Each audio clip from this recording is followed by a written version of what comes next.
Podcast Network Asia.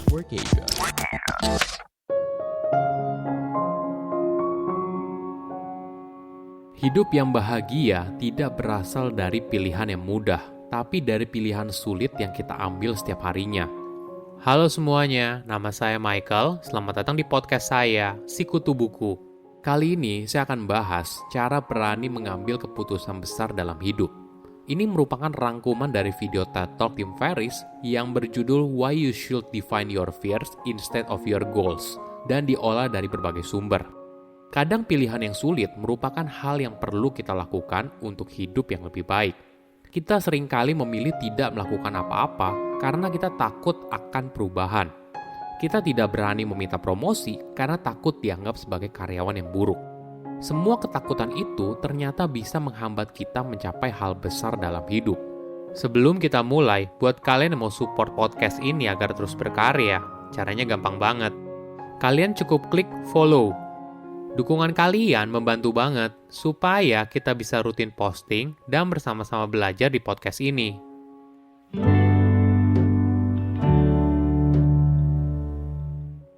Apakah kamu berani mengambil keputusan hidup yang besar? Atau memilih hidup mengalir saja? Kadang filosofi hidup mengalir itu bisa berarti dua hal. Kita menerima apa yang terjadi dalam hidup, atau kita tidak berani mengambil keputusan karena takut keputusan tersebut malah membuat hidup kita semakin buruk. Dalam hidup, kita seringkali dihadapkan pada sebuah pilihan. Kadang kita memilih untuk berubah, namun mungkin seringkali kita memilih untuk berada dalam status quo, kondisi yang tetap dan tidak berubah. Misalnya kita sudah bekerja di posisi sekarang selama hampir 2 hingga 3 tahun, tapi kok sepertinya tidak ada tanda-tanda untuk promosi atau peningkatan karir. Apakah kita berani untuk menyampaikan hal tersebut kepada atasan, atau kita diam saja karena takut dianggap sebagai karyawan yang buruk? Pilihan kita akan menentukan bagaimana hidup kita ke depannya. Namun perlu kita sadari, tidak memilih itu tidak selamanya baik. Tidak memilih artinya kita bisa saja kehilangan kesempatan untuk mengubah hidup menjadi lebih baik. Bagi beberapa orang, mereka butuh sebuah momen yang akhirnya membuat mereka berubah. Tim menceritakan pengalamannya sendiri. Pada tahun 2004, ada 2 kejadian yang mengubah hidupnya. Pertama, teman dekatnya yang masih muda telah meninggal dunia karena kanker yang tidak terduga. Kedua, pacar yang dipikirnya akan menjadi istri ternyata memutuskan untuk pergi. Pacarnya tidak tahan dengan gaya hidup Tim. Saat putus, pacarnya memberikan kenang-kenangan untuk mengingatkan dirinya agar berhenti bekerja setelah jam 5 sore. Ini merupakan bentuk rasa sayangnya kepada Tim. Pada saat itu, dia boleh dibilang sangat gila kerja.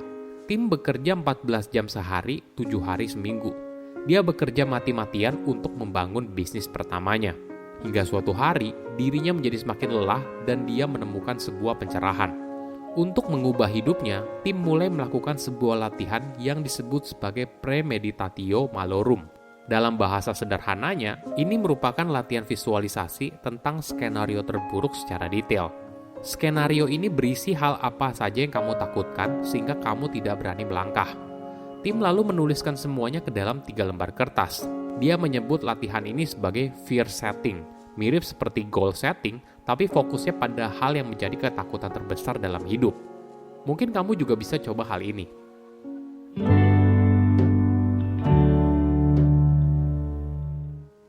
Di halaman pertama, kamu menuliskan soal what if, bagaimana jika bla bla bla. Tuliskan semua hal yang buat kamu takut, hal yang buat kamu cemas, dan sebagainya. Bisa saja isinya soal mengajak orang lain untuk kencan, meminta promosi jabatan, mengundurkan diri, dan sebagainya. Bagi Tim, ini adalah soal rencana liburan setelah 4 tahun bekerja tanpa libur. Liburan ini akan digunakan untuk keluar dari bisnisnya selama sebulan untuk pergi ke London. Di kolom pertama adalah kolom define. Tuliskan semua hal buruk yang mungkin terjadi apabila kamu mengambil keputusan tersebut. Mungkin kamu bisa menuliskan 10 hingga 20 hal. Misalnya bagi Tim, dia menuliskan bagaimana jika dia pergi ke London tapi cuacanya buruk, hujan terus-menerus. Hal ini membuat dia jadi kesal dan semua hal tersebut jadi sia-sia. Nah, di kolom kedua merupakan kolom prevent. Di kolom itu tulis semua jawabannya. Apa yang bisa kamu lakukan untuk mencegah hal yang kamu tulis di kolom define menjadi kenyataan? Atau setidaknya mengurangi kemungkinan hal tersebut menjadi kenyataan. Kembali ke contoh London tadi. Tim bisa saja menggunakan cahaya biru portable untuk membuat dirinya menjadi lebih baik sehingga tidak depresi. Terakhir adalah kolom repair. Jika skenario terburuk kamu terwujud, apa yang dapat kamu lakukan untuk meminimalisir dampak kerugian tersebut? Atau setidaknya, siapa yang bisa kamu minta bantuan untuk menyelesaikan masalah tersebut? Dalam kasus London, tim bisa saja pergi ke kota lain atau wilayah lain yang cuacanya lebih baik. Itu adalah halaman pertama. Di halaman kedua, tulis semua keuntungan apabila kamu berani mencoba atau setidaknya apa yang kamu inginkan berhasil. Terakhir di halaman ketiga, ini yang paling penting. Harga apabila kamu tidak melakukan apa-apa. Banyak orang menganggap kalau tidak melakukan apa-apa itu lebih baik daripada melakukan sesuatu dan gagal.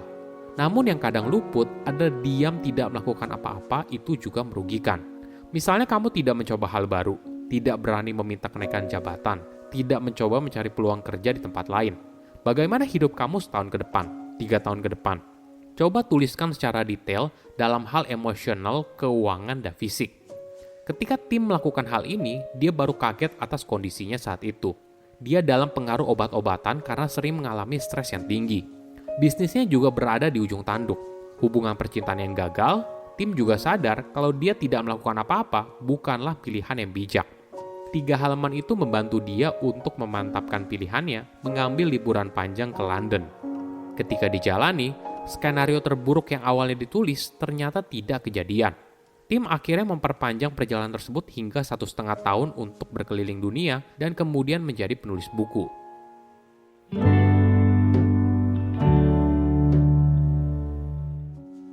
Hal ini cocok sekali dengan sebuah kutipan yang menarik dari filsuf bernama Seneca. We suffer more often in our imagination than in reality. Artinya, kita seringkali menderita di dalam imajinasi kita sendiri daripada kenyataan yang sebenarnya. Kita seringkali suka berimajinasi soal hal buruk yang terjadi dalam hidup. Ini mungkin cara kita bertahan hidup. Namun apabila dilakukan terus-menerus, hal ini jadi membuat kita tidak berani mengambil keputusan. Kita memilih diam saja dan biarkan hidup mengalir. Namun apa yang kita takutkan mungkin saja tidak kejadian. Jika memang kejadian, kita mungkin saja sudah punya cara bagaimana meminimalisir resikonya atau bahkan menyelesaikan masalah tersebut.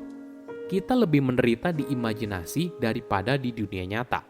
Semua hal besar dalam hidup hanya bisa terwujud ketika kamu berani mengambil keputusan dan melawan rasa takut. Tim mengutip salah satu panutannya bernama Jerzy Gregorek. Jerzy merupakan juara 4 kali angkat besi dalam Olimpik, penyair, dan sebagainya. Mantra Jerzy dalam menjalani hidup sangat menarik. Mungkin juga bisa kamu praktekkan. Easy choices, hard life. Hard choices, easy life. Artinya, membuat pilihan yang mudah, maka hidup kamu akan sulit. Sebaliknya, membuat pilihan yang sulit, maka hidup kamu akan mudah. Kutipan ini sangat mengena sekali bagi saya. Pilihan yang sulit seperti makan sehat setiap hari, olahraga rutin, memutuskan untuk resign dari tempat kerja yang toksik, dan sebagainya memang tidak mudah. Kebanyakan orang memilih untuk mengikuti arus saja tanpa berani mengambil keputusan tersebut. Namun ketika kamu berani mengambil keputusan sulit, maka kamu akan menjalani hidup jadi lebih mudah.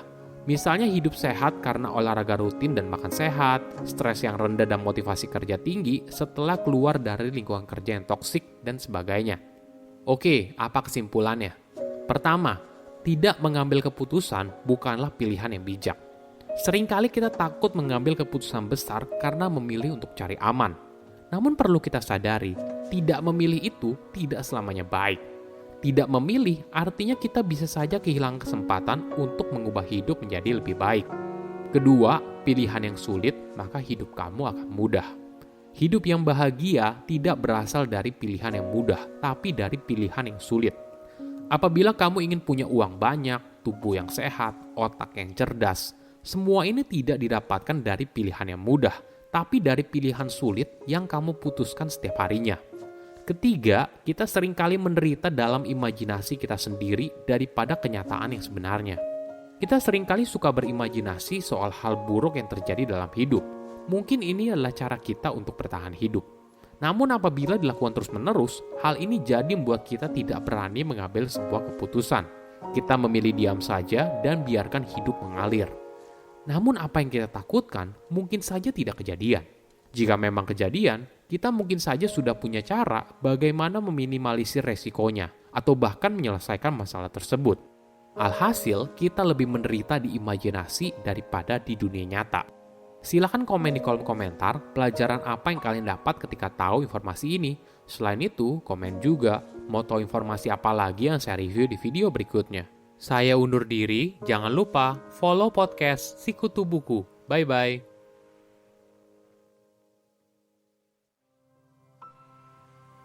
Pandangan dan opini yang disampaikan oleh kreator podcast, host, dan tamu tidak mencerminkan kebijakan resmi dan bagian dari podcast Network Asia.